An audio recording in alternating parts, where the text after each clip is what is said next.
Hey, once again, I'm gonna hit you guys with some crazy information. In Kern Valley State Prison, another homicide took place.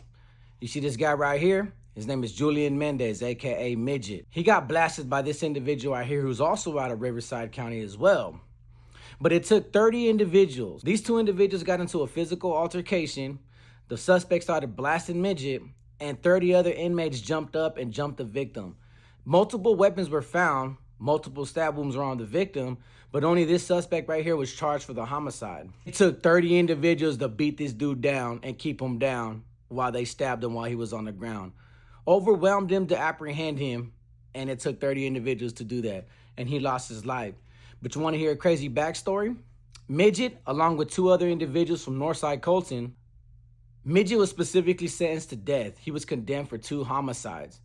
They got into it with rival gang members, Westside Verdugo. They took the life of Michael Freya. But while in the commission of taking the life of a Westside Verdugo gang member, there was a 14-year-old little girl who they knew, who they were aware of. And they were all drunk and tweaked out when this big old ghetto brawl happened and the altercation took place and Midget gunned down the rival gang member. That 14-year-old little girl witnessed the whole thing. So they lured her into the SUV, drove around for 30 minutes, found a dirt road, and said she had to go because she witnessed it and because she was familiar with the suspects.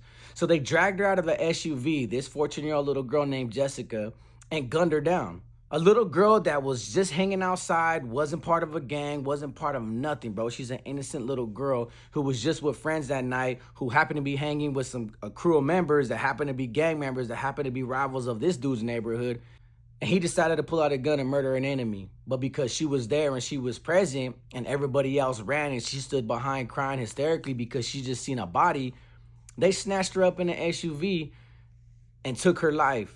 So while the family created a petition to make sure that this murderer stayed inside jail, justice was served for Jessica. Even though it's not going to bring Jessica back, and my condolences go out to the family because this took place in 2002, it took a very long time for karma to come back around.